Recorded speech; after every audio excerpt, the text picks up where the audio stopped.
Hello and welcome. Today is National Women's Day. It commemorates that iconic 1956 protest. That's when 20,000 women marched on the union buildings protesting against past laws. They were adding their voices in the fight against apartheid.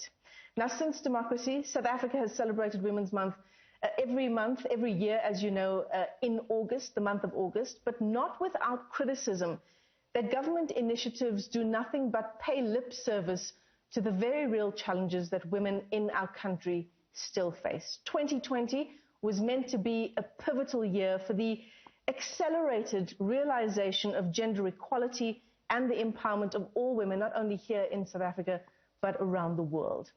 Now, it marks 2020, 25 years of what was considered the most progressive blueprint ever for advancing women's rights. I'm talking about the Beijing Declaration and Platform for Action. That was adopted unanimously by 189 countries.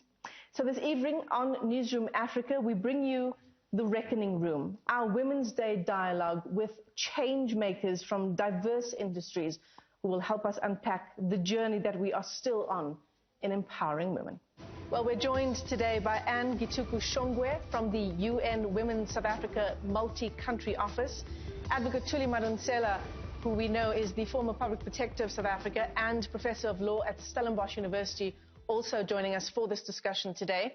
Professor Mamokgethi Phakeng, Vice-Chancellor at the University of Cape Town. It's always great to talk to you. Dr. Kopano Mambasa is a novelist and a medical doctor in public health.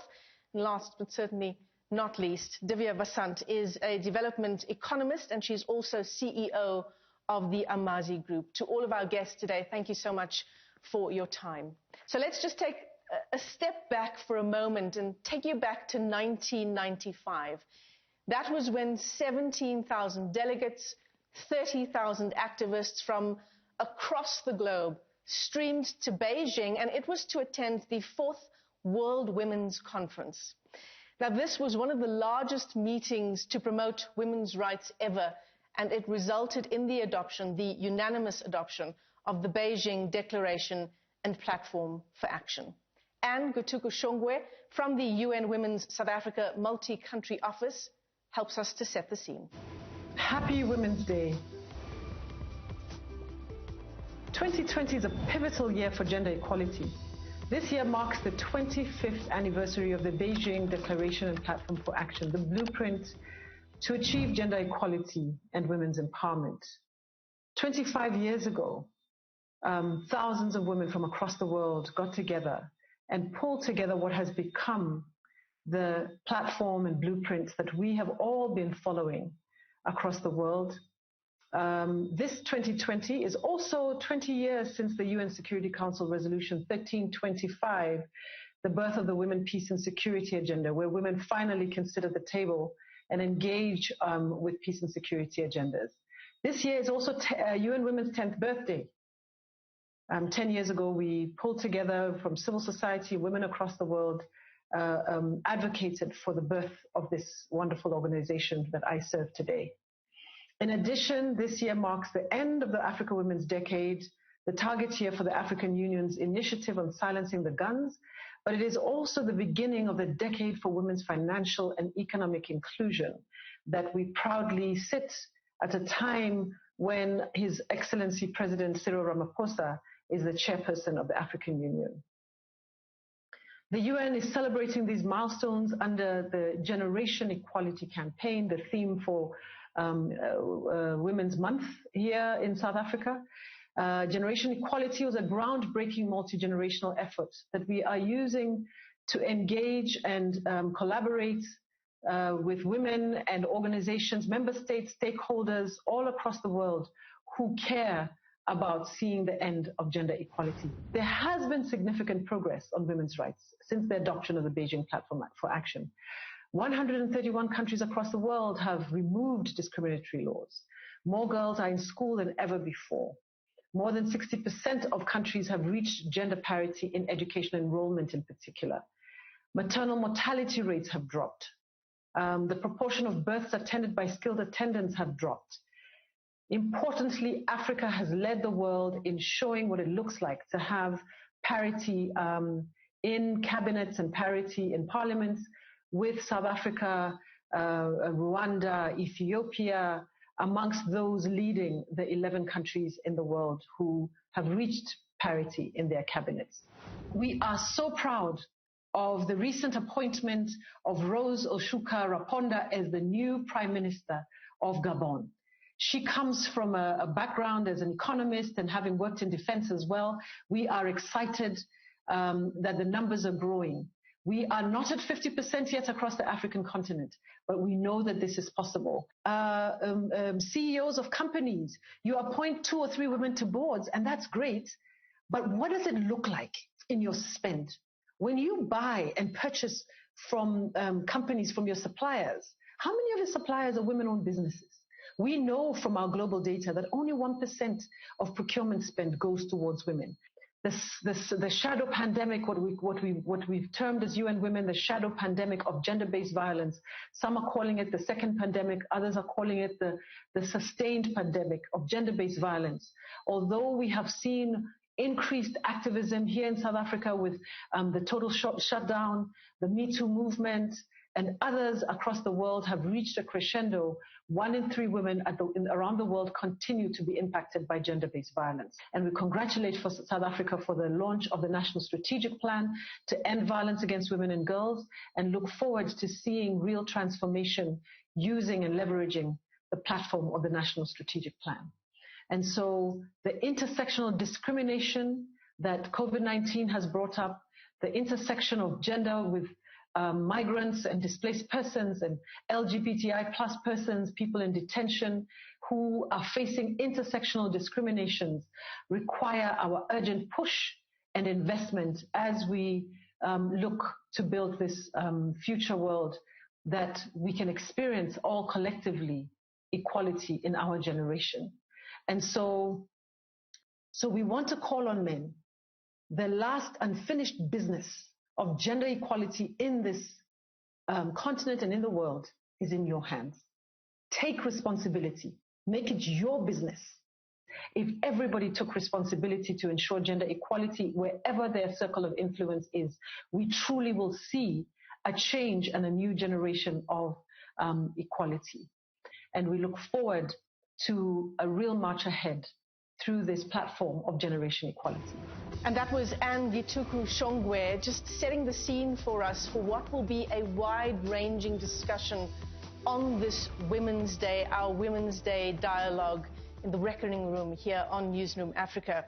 So I want to get straight into it with our guests who are on the line with us. 25 years now since what was that global policy document on gender equality. How do we unpack? And I'm going to perhaps start with Professor Mamokgethi Phakeng, UCT's Vice-Chancellor. Prof, let's start with you. How do we unpack this moment that we are in? Let's begin in South Africa. The many grave, life-threatening, earning challenges that women still face in our country as we read the situation now, of course, through the lens of COVID-19. The progress, we have made some progress. It is not enough. And I say we made progress because back then, 25 years ago, the numbers of women just in parliament were not what they are now. The visibility of women leadership in higher education was not what it is now.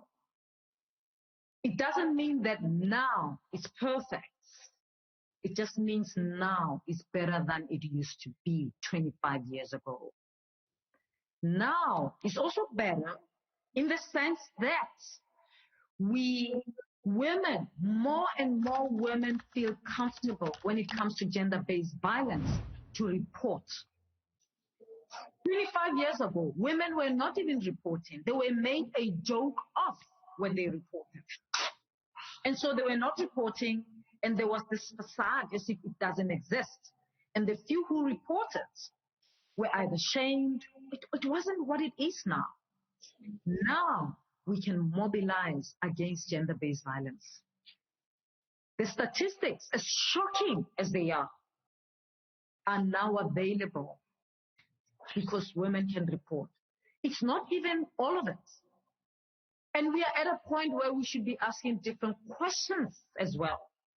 If a place says 0 when it comes to gender-based violence, we shouldn't just be happy and think that there's nothing there.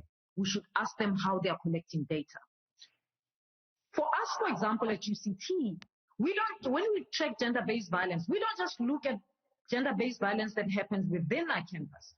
We look at gender-based violence that affect our students, whether it's on main road or in town. As long as our student is affected, we count it in our statistics. And that, different places track this data differently. And so it is important we are now 25 years down the line asking different questions. And in a way, the Beijing conference was important because it also brought some of the things to the fore. Having the numbers is important, but not sufficient. We've got to go beyond the numbers and look at what are these numbers. We have to start now refining which women are these. Are there class differences? Are there apartheid racial differences to an extent that Black African women are at the end or at the end of the colonial procession? I agree with Prof. Again that, there have been incredible advances and many women I myself, starting up my career looked up to. But unfortunately, these advances only, are amongst a small population of women. And I think what's important is that it's about all women and no woman is left behind. So, the ideals of UN Women around women being paid the same as men for the same work, that, unpaid care work. I have to think about the economist and feminist Devaki Jain, who says, are we fighting for women to get a bigger share of a poisoned cake? And I think that's very important for us to think about because it highlights the need to really get into systemic activism. Who is in front? Is it going to be the failure of the feminist movement that actually refused to recognize the differences within the women, that race matters within, class does matter as well? We've got to get there too. But also, the women who are there, what's their ideology? What's their stance? What do they represent? Are there women there who are just driving the agenda of patriarchy and a racist agenda? The agenda of racialized narratives that they got from the establishment so that they can be safe. We've got to ask those questions, but we can, because now we've got a few more women than we did 25 years ago. This is The Reckoning Room. This is our special Women's Day broadcast. Stay with us.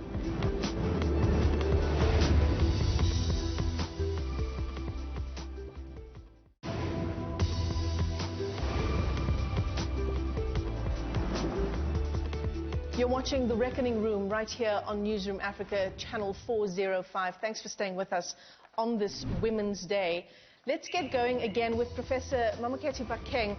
And Prof, I want to talk to you about this issue around the representation of women in senior management roles. Now, you and I have talked about the issues and the investigations into universities in particular when it comes to gender transformation. What has been your experience as a Black woman Vice-Chancellor at the University of Cape Town? The experience in terms of being VC, first of all, is that we are very few women Vice-Chancellors in the country. It's UCT, NMU, University of Zululand, and University of Mpumalanga that have women Vice-Chancellors. And that there isn't any way in which you get trained to be Vice-Chancellor except going through the ladder. Okay, so I started from being senior tutor. I went through every academic ladder up to full professor and then dean and then DVC. That's how you learn to do the job. But actually, you get mentors, you get help. So I've had a lot of women support and men of all races who supported me to get here. So for me, from the first day I got into office, who I am, it's almost like you have to defend your being as a woman. Pillar I had to deal with was my qualifications were questioned.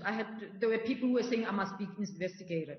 Like my PhD. I mean, not as if I got it in Cambodia or anywhere in the country. I mean, I'm working class. I got everything here. My international experience was through my work, right? They could easily phone that and say, is it for real? No, right? The second pillar is the dress. You remember the dress that I was wearing? The very long dress that covers everything, except that it shows that I don't have a cleavage. The country was obsessed with it. In fact, what's interesting is nobody said, wow, she's so small up there.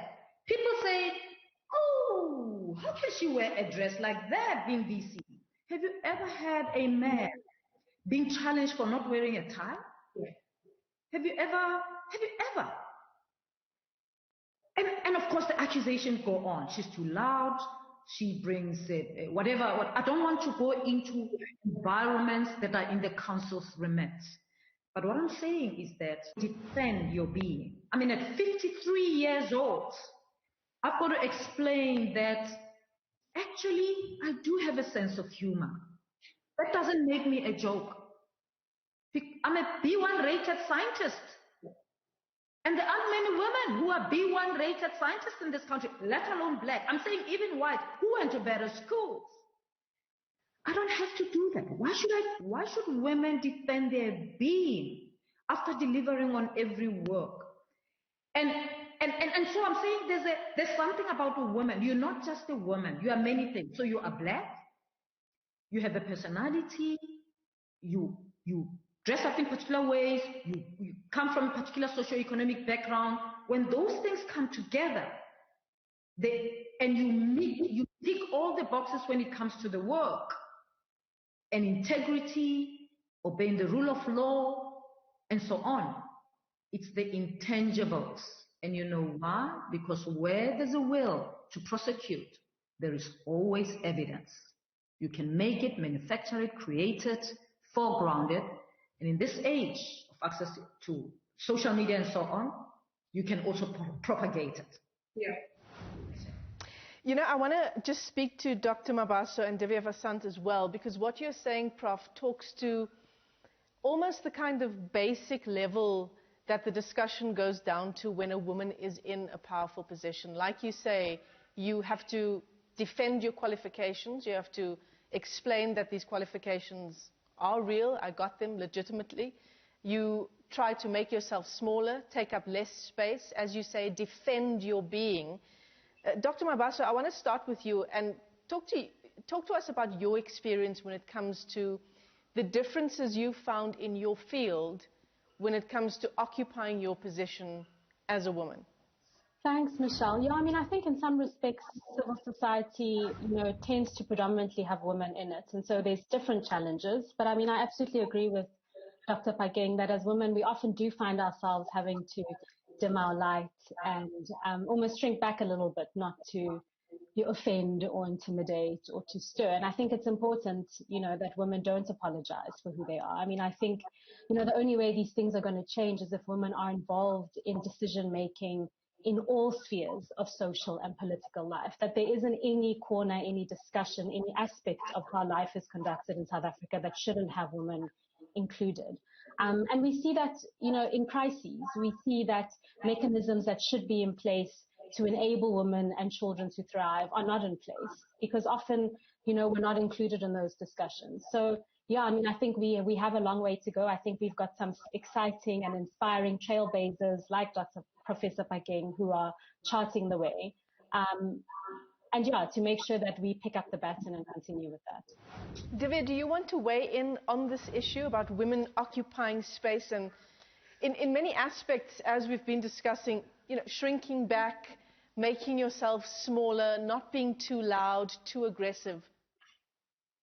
Sure. I mean, I think, again, both Prop and Kafano really kind of pose very important questions. And I think just reflecting on my own lived experience, I think it's very difficult for men to understand just the daily adjustments that women make to exist in an environment that was never built for them. And I actually posed a challenge to many men within my own circle of influence to say, I challenge you just for a week to go and exist in an organization where every room you walk into only has women and you are the only man. And I want you to notice your body language, notice how you feel, notice the ways in which you start feeling uncomfortable and feeling like you have to adjust yourself to be in that space. If you can survive a week, firstly, I will be impressed. But secondly, that is a lifetime of women having to figure out those adjustments for the spaces that you so comfortably sit in. And that, Michelle, is the reason why at 28, I decided that I would create spaces for women only that I wanted to exist in. And I started walking the journey of creating a woman-owned, woman-founded, woman-run, woman-led, for women-only organization where every room I walk into and every space I walk into is filled with brown and black women. Because that is the space in which I don't need to justify myself. I don't need to explain myself. I don't need to adopt any other persona. When I am direct and when I hold people accountable, I'm not aggressive and I'm not a bully. I'm there to get the work done, and that's how I'm seen. And so, you know, I think it's very important that even within just the circles of people that we exist in, our own networks, that we actually challenge men to kind of understand how it would feel to exist in woman-only spaces, and then start having the conversation from there, you know, because that's a relatable place to start.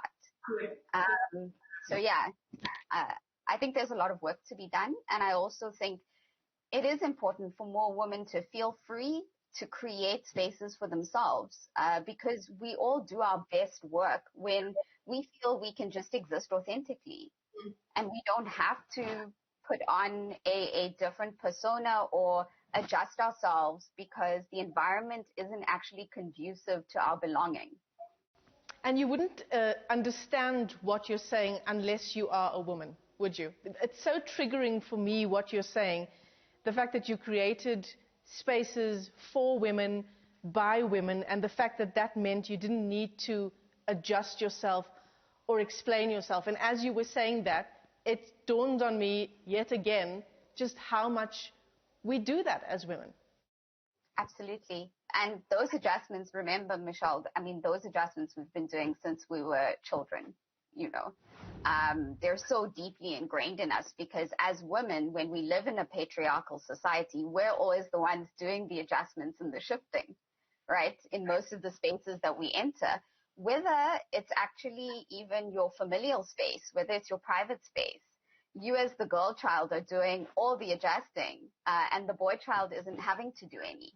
And then when you go out into the public spaces and you go into your schooling environments and beyond that into your work environments, again, as women, we're the ones constantly doing those adjustments, constantly having to wrestle with our identity. Do we feel comfortable? And that's been our existence. So I don't subscribe to the idea that I only want a women's space. By the way, even though all of my deputy vice chancellors are women, it wasn't like we went around and said, men, no, we just want. We were looking for the best suitable people for the jobs, and they happen to be women. I mean, I think my approach, Michelle, has always been, you know, and I think the integrity is key, you know, to work with excellence, to have integrity, to use the little privilege and space that we have and the platforms we have to make sure that nobody, at least in our arm's reach, is left behind.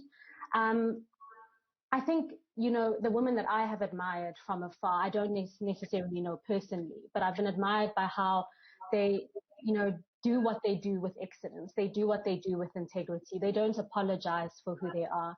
I think we're privileged in the space that we work in as Grow Great to be working with incredible women in communities. We have a social franchise called Flourish, which is women from all sorts of backgrounds running antenatal and postnatal classes in their communities.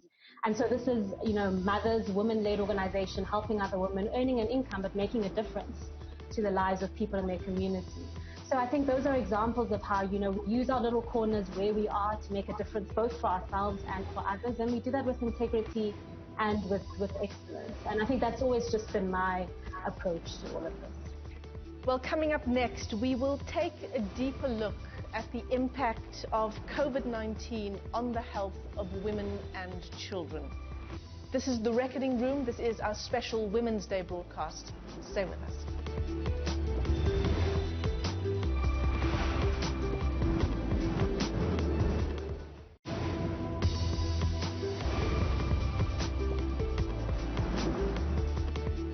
Thanks so much for staying with us here on The Reckoning Room for this special Women's Day dialogue. Dr. Mambasa, I want to bring you into this discussion and talk about the issue of malnutrition, and as we relate that issue to the jobs crisis we are in and how much of that jobs crisis does impact women directly. We know that just some of the numbers coming to us, over 1 million domestic workers, and they are mainly women.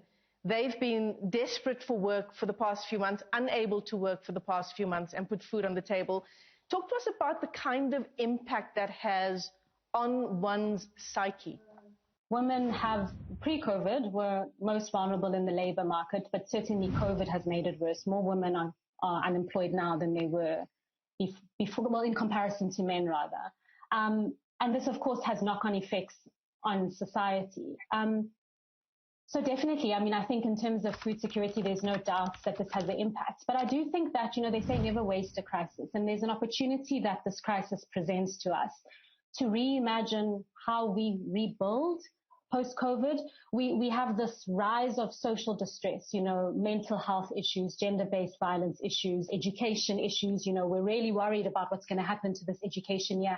The ECD sector, as I said earlier, the first 5 years, Hickman's curve, a very well-known curve that shows that what a child learns in the first 5 years sets them on a trajectory for the rest of their life. And if children are not being able to access ECD during this time safely, or parents are not able to pay fees, then what does that mean for the future generations? We risk that this pandemic casts a shadow on generations to come. So how do we think creatively? And I think I shared a little bit about the Flourish social franchise that I spoke about. But there's another great one called Smart Start, which creates an opportunity for women in communities to own their own micro-enterprise. So it's a small social franchise where they are trained to give quality ECD services to their community. And so they have an opportunity to top up their income. But we're also ensuring that children are not just sitting in daycare centers and being fed and being kept safe, but are actually learning. So there's an opportunity here to say, how do we find dual purpose interventions that both support income generation, particularly for women, because we know that's where the most vulnerability lies, but that also simultaneously address social or developmental needs. And I think those are interventions that government can come behind. And there's incredible examples across civil society that have demonstrated that they have an impact, but could do with strategic government funding to take them to scale. But I also think we shouldn't be letting big business off the hook. Money is fungible, right? The money that you're using for food, and food is becoming incredibly expensive, is the money that you could buy data with, is the money that you could print a CV with, is the money that you can get on a taxi and go to an interview with. So I think there also needs to be increased social solidarity around who's responsible for responding to this crisis. And so, for example, food retailers and manufacturers, what about reducing or removing markups on a basket of nutritious foods for the next 6 months? Government has put a little bit more money in the hands of families, but that money is not going to go far if food prices continue to soar we need to pull together as business, as civil society, as government, to say, how do we collectively enable households to come through this crisis, and to ensure that the cash that is in the hands of families is used to help them, survive this pandemic and to protect their livelihoods. So I think certainly in terms of government funding strategically post-COVID, but also big business, doing their part, putting their skin in the game, stepping up to the plate, and making something as simple as food a little bit more affordable. The future of women in South Africa will determine the future of our next generations.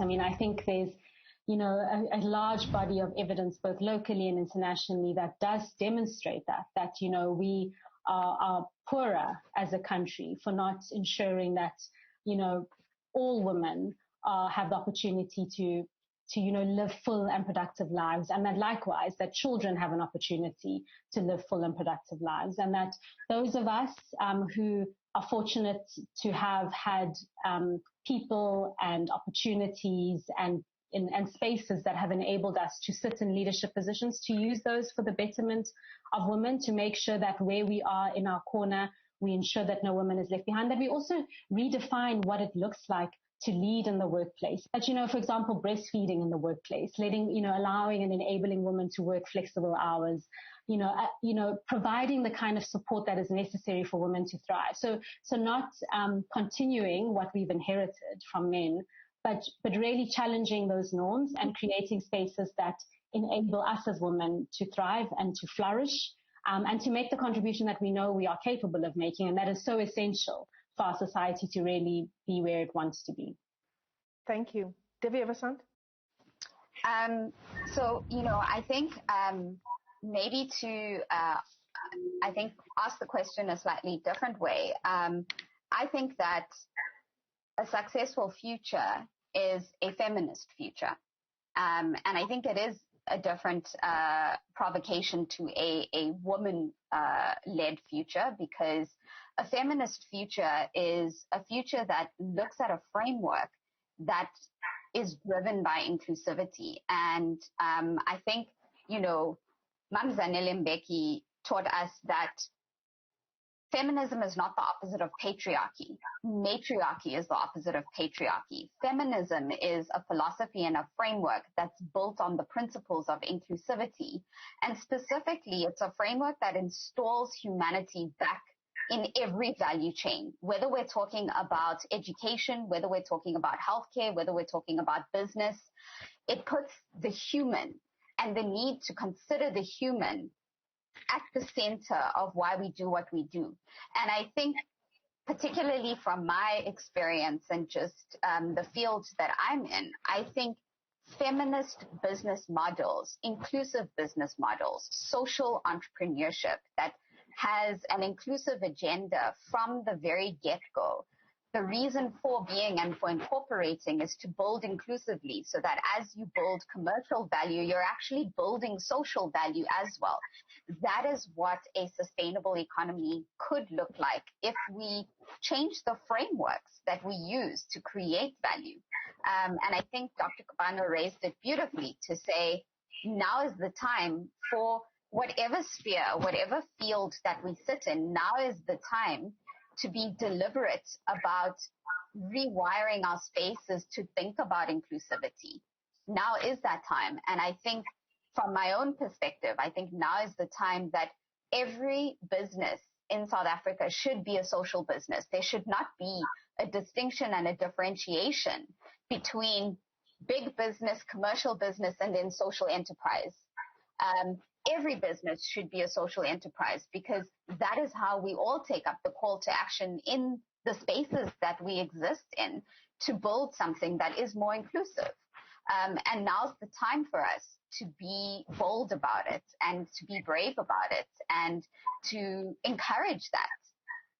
This COVID pandemic has really, illuminated the gaps. I think the recently released Newzroom survey shows that more women have lost their jobs just during the lockdown than have men. And we know that this is going to be devastating for families, because children are more likely to live in a female-headed household than they are likely to live with both parents, or even with just a man.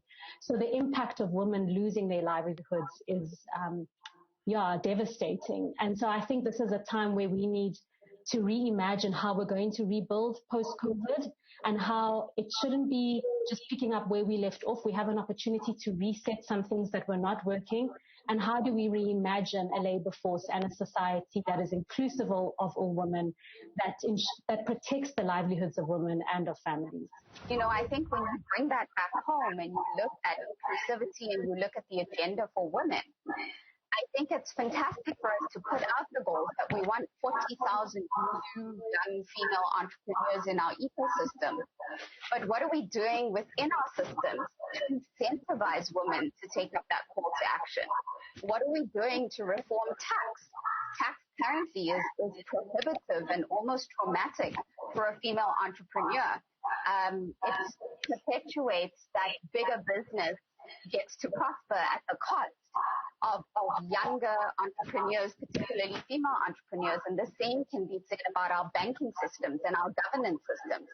And unless we actually go into those systems and look at how to change the incentivization, unfortunately, no matter the number of goals we put out, we're going to perpetuate an oligopolistic economy.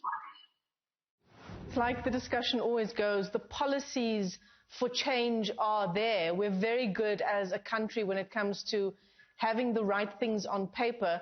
A different story when we look at implementation. Absolutely. Absolutely. And I think even looking at the most recent conference for the status of women that happened at the UN, there's a lot of talk about needing to reform policy, needing to include more women, and to Prof's point, have more women in the numbers, but is that translating into a voice? And it's only when we take advocacy to the system and the guardians of that system, who again are men and have been men, and we force a reform, we're not going to see that voice come out. And that's particularly, I feel, when it comes to financial frameworks. Where money is allocated and how it's allocated and who decides where it's allocated has to be by women to progress the agenda of women. And we don't have that representation. Because some of the big issues we're going to be unpacking on today's special broadcast of The Reckoning Room on this Women's Day. Stay with us.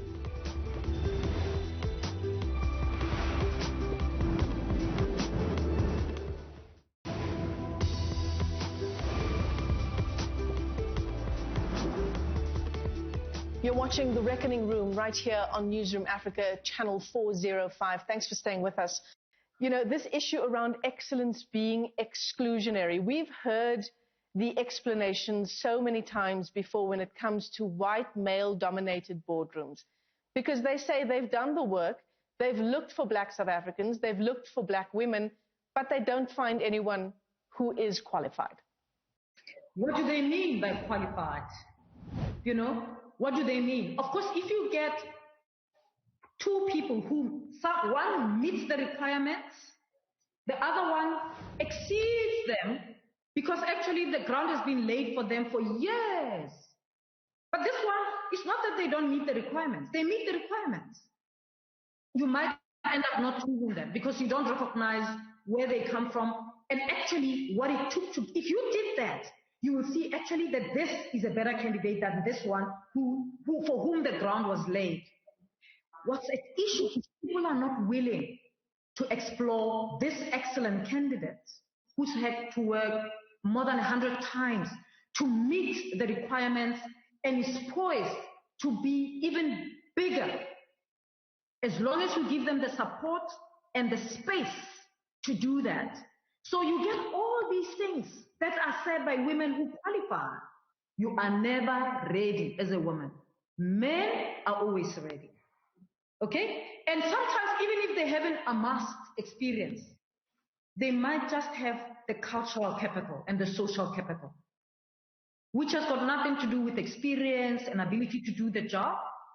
And so that sells more than what people have to deliver. We were talking about, again, this issue around excellence being denied, but how it relates to healthcare for women and children, and how these barriers for excellence continue to keep young women, black women and children out of the streams of excellence? I think, we have the hard job of undoing, 250 years of a perverse social engineering based on the color of people's skin, right? And so these things that, I guess downstream or on the face of it, it's pitting what Professor Pakeng is saying, a white candidate versus a black candidate. And I agree completely with her that we need to also look upstream. What are we not putting in place to change the trajectory of our country? I mean, even just before COVID, South African families, women in South Africa were living on the edge. A quarter of pregnant women in South Africa go hungry. 25% of households live below the food poverty line. A quarter of children are born with stunting. And I mean, there is unequivocal research that shows that chronic malnutrition disadvantages, makes it difficult, makes it near impossible for children to reach their full potential.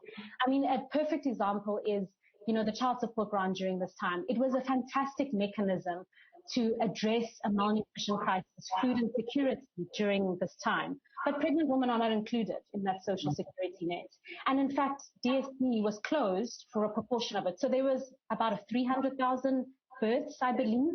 So now you've got pregnant women who are not eating well, and that has intergenerational consequences.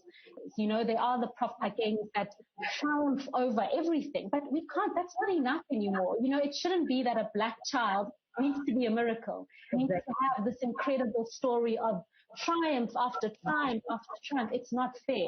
I mean, if we think back to government's decision to allow the food programs at schools to continue even while schooling has been closed during the lockdown under COVID-19. I mean, that was a decision that should have been taken long before it was taken, but that's another issue when we look at what black children need to overcome to become a Professor Pakeng. It is, as you say, too much. And if we look at the headlines from July, COVID-19 corruption, we look at food parcels being stolen by our government officials. How does that kind of thing make you feel when you look at it through the lens of what black children in this country already have to overcome just to get out of the house and go to school in the morning? How much harder does that level of corruption hit you? Yeah, no, it's devastating and it's embarrassing. And I think, as South Africans, I think we need to draw the line, in terms of what we're prepared to accept and what we're not prepared to accept. And that we stand up and we speak against corruption wherever we see it, whether it's in boardrooms or in civil society or in... Divya Vasant, I want to bring you in on the topic of women-centered economic activism. When we take a look at our track record as a country, how do we score on women-centered policies around the economy? My opinion, not well. And I think drawing on both what Kabano and Prof have been highlighting in their insights, numbers firstly don't necessarily translate to change. So, we can outwardly appear as if more women are coming into spaces, but that doesn't necessarily mean that the agenda for women is being materially progressed. Prof, I want you to just, because we've come from such an important month in our country in terms of corruption, I think the month of July, for some reason, just coupled with the COVID numbers, coupled with the various other challenges we're facing as a country, just the amount of money that we are losing to looting and how much of a difference that money could have made to the lives of ordinary South Africans. Talk to us, Prof, about corruption and the lives of ordinary women and excellence. It doesn't matter what your policies say. I'm talking about your conscience. Do you know what I'm saying? For me, you haven't broken any law, but there's something about your conscience that worries me. That says to me, I'm not sure. And I'm saying, I keep saying we have to start a conversation in our country. of values. This special Women's Day dialogue. Up next, former public protector, advocate Thuli Madonsela, who's also professor of law at Stellenbosch University, speak to us about openness and transparency, keeping those who are entrusted with power in check. Happy Women's Day to every woman. Women of South Africa have come a long way since the women of this country marched on the Union building, asking for basic things such as just freedom to participate in the economy and freedom to go wherever you wanted to go to lawfully. Law is a powerful instrument of social change, and it is one of the instruments that have been used globally to advance women's rights and gender equality. However, using law to oppress, suppress, and disadvantage. But at the start of this decade, we've been confronted with coronavirus, COVID-19, which has given us a lens through which to see our society and the world as a whole, and to confront realities that have been with us for some time. One of the things we've found is that law can be a powerful instrument of social change. Firstly, laws should be designed in such a way that they are impact conscious. And if we take the COVID-19 regulations, we didn't have to find out far too late that by closing down early child care centers, ECDC centers, women were going to bear the brunt.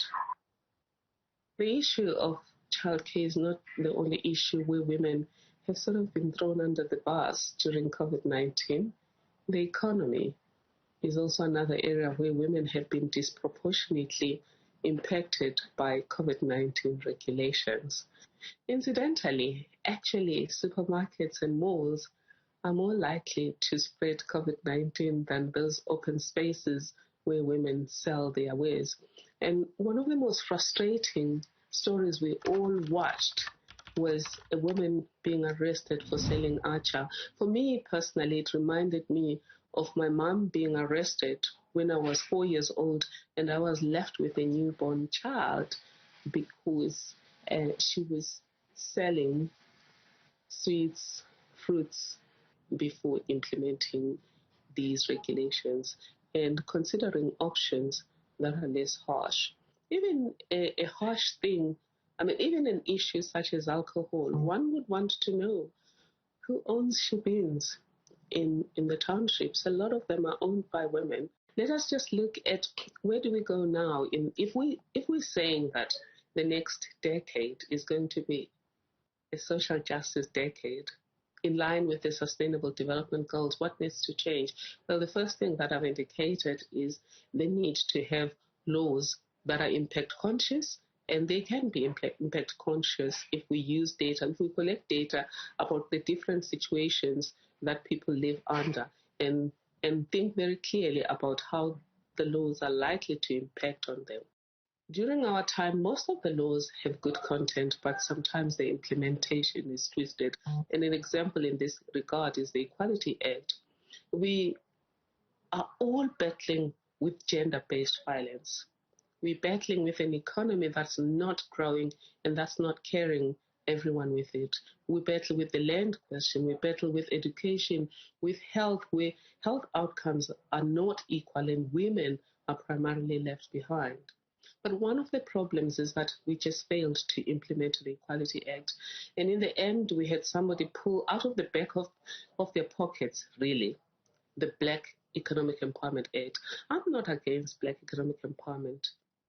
The issue, though, is it can't be at the expense of women empowerment. It also can't be an approach that is transactional, that is not systems-driven. We need an approach similar to the one that was taken to solve the poor white problem after the 1932 Carnegie report, an approach that understands that society is a system. that gender-based violence is not happening simply because the justice system is not working. It's happening because of mental health challenges, unequal economic situations between women and men. It's also happening because the attitudes that we cultivated by apartheid and patriarchy have not been dealt with. And therefore, we do need to invest in changing mindsets. We do need to invest in dealing with mental health, which undermines our productivity and our efficiency as an economy. We all also know that corruption robs us of our resources. We are one of the countries that have been hard hit by the coronavirus, COVID-19. And having a lockdown was an ideal thing to do. But if you're going to lock down people, that means they are not going to be able to undertake economic activity. And most countries then released funds to make sure that people were placed as close as possible to where they would have been if there hadn't been coronavirus, COVID-19, and there hadn't been any lockdown. In our case, government could not release lots of funds. It did its best and released about 500 billion rand to make sure that at least some of the losses were offset. Now we hear that some of the money has not gone where it was supposed to go to. But the PPEs that were supposed to be procured and gone to hospital were not procured from service providers that are known, that provide these services at known prices. And seemingly some of this money has gone to people who are related to people in government. And things like that can be ended through transparency and accountability. And going forward, I have put a proposal to Minister of Finance, Minister Tito Mboweni. And the proposal is simple: ensure that there's transparency. Let's put on the website and possibly on a screen at every office and at every municipality that is outside there that tells you what contracts have been issued for COVID-19, to whom and how much. And also that information should include what was the unit cost of whatever was procured, because then we can check the market value and what government paid for. Ideally, when you buy in bulk, you should pay less. I do not understand why would government buy from multiple service providers instead of single service providers, and preferably from the manufacturers. So that's the first suggestion, is transparency. The second suggestion is make sure that where corruption raised is ugly heard, we nip it in the bud. We hold people accountable, we have them jailed, and we get back the money as fast as possible. We don't want what happened with state capture, where 4 years down the line, you're still trying to track people, because by then their money is nicely siphoned into places overseas or tax havens overseas, and you're going to struggle to try and get it back. Happy Women's Day. We have 10 years, though, as women and as society, to end poverty and inequality and create a more socially just world. Because unless we do that, our economy is not going to grow sustainably, but worse, peace will always be an illusion if some of us are experiencing injustice.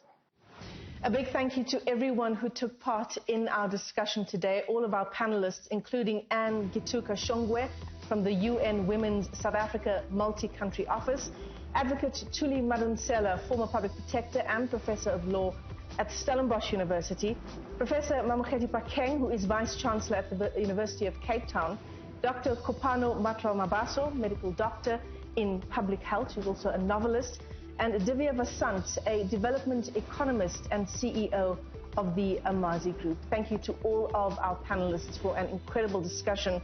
Also, a big thank you to Uber Eats for keeping us all energized with beverages throughout this dialogue.